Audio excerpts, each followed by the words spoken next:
What are you doing, Fernando? Taking a picture. You want to see it? Yeah. Check it out. Alright, so we have another tall truck here. Don't worry, he's not going to stay on the tire. We have a step stool for him. It's no big deal. Actually, I'm going to grab it because I can't see up under the hood either. Oh yeah, there you go. So battery here, but we're going to go ahead and connect our power wire here. But there's a fuse, so yay. Alright, so a little backstory. What we have is this guy right here. We recently just did his HHR. It was a white one, had no doors and cool doors on the back, you know. Anyway, so he's back to upgrade this. He originally became our customer when we put a radio and backup camera in this vehicle. Then he needed to do his work car. Now he's back to upgrade this. This is full of a lot of neat things for you guys to see. Not really. To start out with, he wants to go ahead and take out this guy right here, and we're gonna replace this with a 5-channel amplifier. So this is all gonna come out and get rid of this. They screwed through the bed. I hate that. That's why we use plastic, so you don't screw through the bed. That right there, that's the screw. So when we take the screw out, we'll go ahead and butyl it so that hopefully it won't rust and definitely won't leak into the car. We're not putting the amplifier back there. We're actually going right here with it. It's actually gonna fit right here because it's X801.5. This guy right here. Now this one, I can't wait to get the door panels off. I want to see how this is mounted. That's a 5x7 where the 6.5 is supposed to go. My guess is before he changed to the Chevy, he probably had a 4, just bought new speakers, didn't want to throw them away, so he put a 5x7 in the front door. Wouldn't be unheard of. I've seen it before. I just like to see how people do it. You know, it's a speaker, it makes sound. Yeah, right. So the other part of the plan is once we do get those 5x7s out of the front door, we want to go ahead and try to fit the Kenwood 7-inch in there to replace them. And Fernando's going to try to tackle that first. If those don't fit, then we'll just go with a set of the 6.5-inch separates. I'm hoping to fit the 7-inch. I'd really like to get him that extra mid-base. And of course, we're just going to put the matching 6.5-inch coaxials in the rear door. So that's the plan for right now. He's getting a full Kenwood system. Radio, he's getting a new radio, by the way, even though we just put this one in. It was his, it was older. He doesn't want it. He wants to upgrade to SiriusXM. So he's gonna go with the DDX 394 SAT. That's the one that comes with the SVX 300 tuner in the box. So let's get started.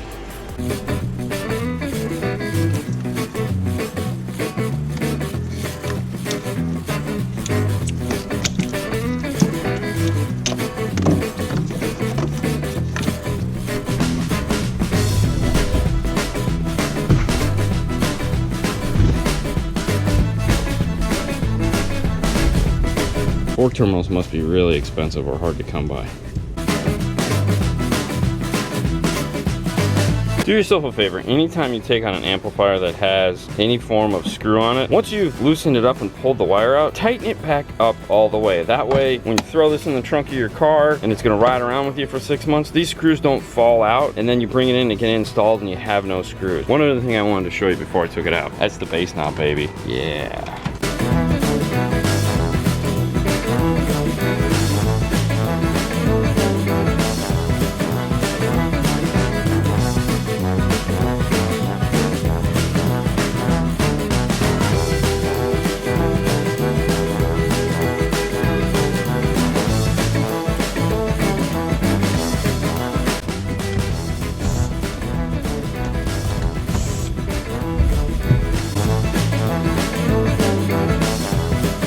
This is a perfect fit. Does it fit right in?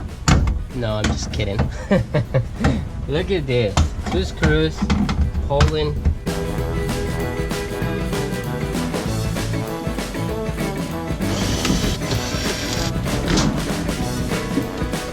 Look at that.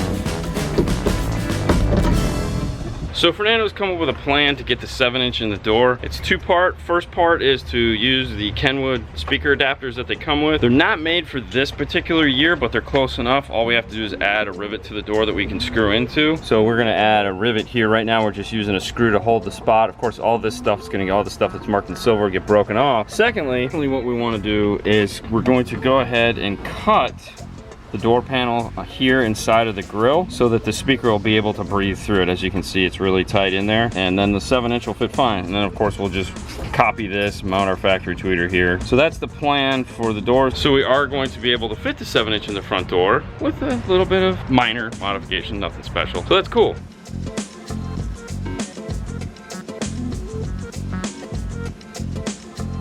So what we did is we took the 6x9 adapter that comes in the box, we went ahead and shaved one end off here so that we could get it nice and flat. This is the size we need. Just trace it on, and all we have to do is go in and we'll set sand this out so that it's a nice perfect fit.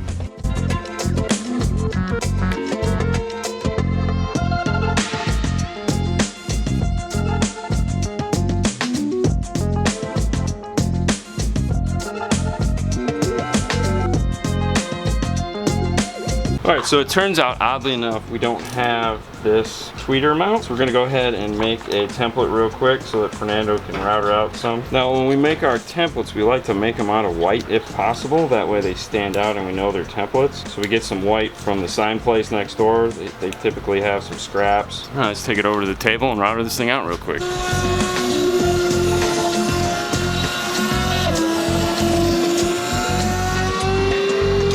Alright, there we go. Now he can make as many of them as he wants.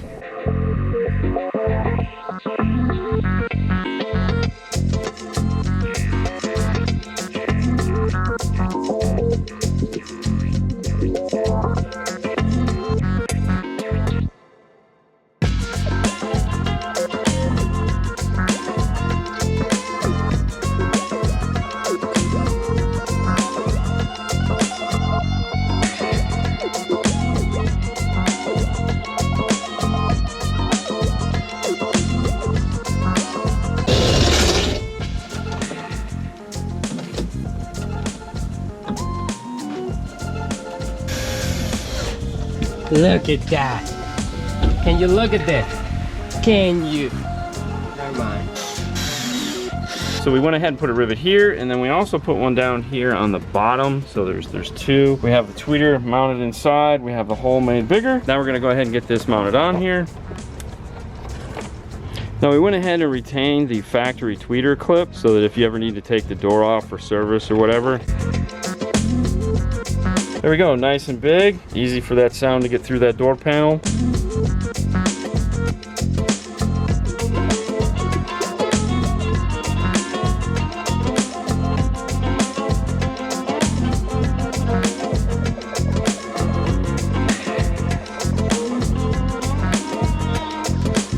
Now before you ask and say, how come you didn't use any roadkill and sound deaden it? There's a budget for every system, and even though we recommend it for every system we do, not everyone has it in the budget to do it. It's just how it is. I mean, yes, it is a shame.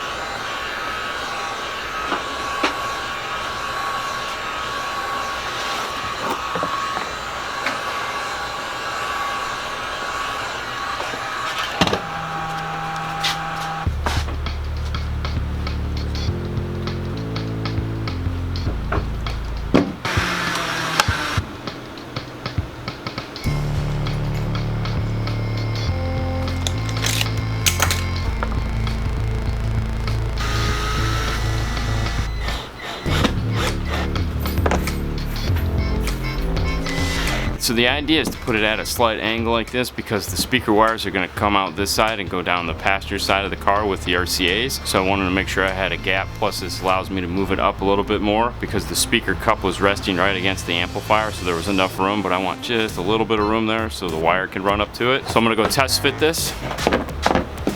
Okay, so it fits in place. We just have to put the board in first and then the amplifier in second, because there's a bar that gets in the way so it won't slide in perfect, but other than that it mounts in fine. So let's go ahead and get this bad boy wired up.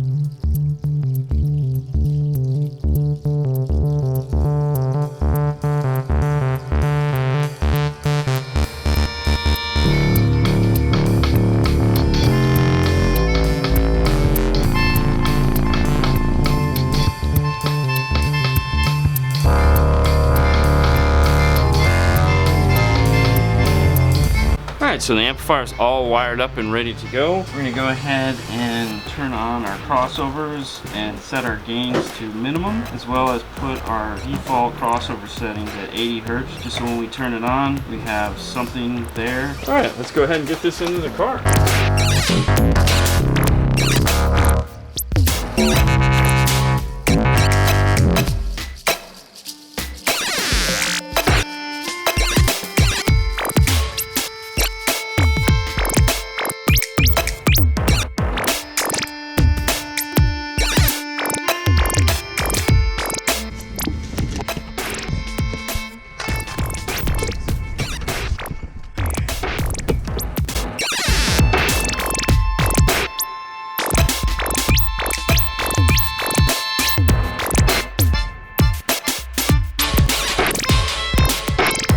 So what we've gone ahead and done is made this little piece right here so that we can attach this to here, screw this to here, and this will hold the amplifier in place.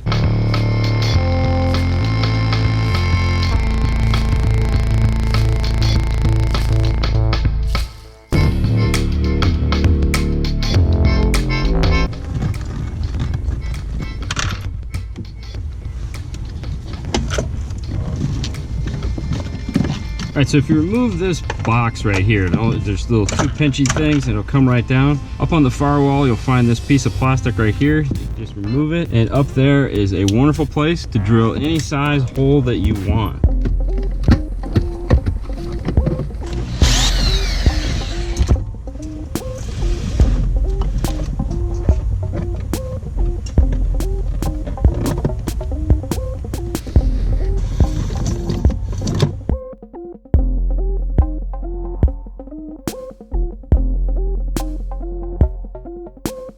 So as I said, we're doing the DDX 394. This is the version that comes with the SiriusXM, the SVX 300 in the box with the antenna. Other than that, it's the same radio as the 394.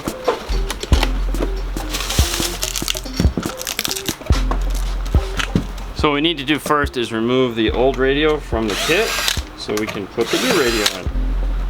Alright, so the radio is done. We went ahead and added some length to the reverse trigger like we like to do just because it's so short. This will make it a little bit easier to get in and out of the dash. USB's all dressed up and ready to go. Let's set this aside and take a look at the wiring harness. So the old harness looks like this and the new harness looks like this. So we're going to have to cut these apart and redo them. Alright, this harness is all set. We're going to go ahead and get it in the car.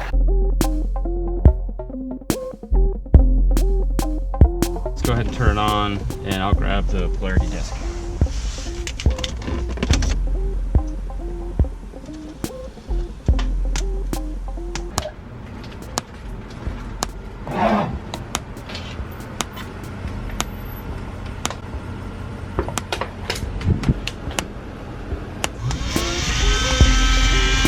Alright, so that's why we do the polarity test, is because sometimes the speaker gets hooked up backwards, and in this case the tweeter and the passenger door was hooked up out of polarity with the mid-range. Pull it apart, flip the wires, you're good to go. Alright, let's continue with testing the radio. Let's turn off the subwoofer first.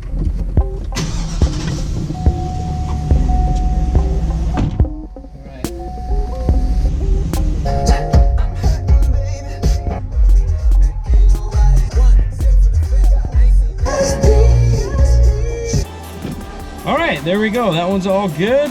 Tuned up nice. Banging hard. Cool. Well, as we say, on to the next one. Thank you. On to the next one.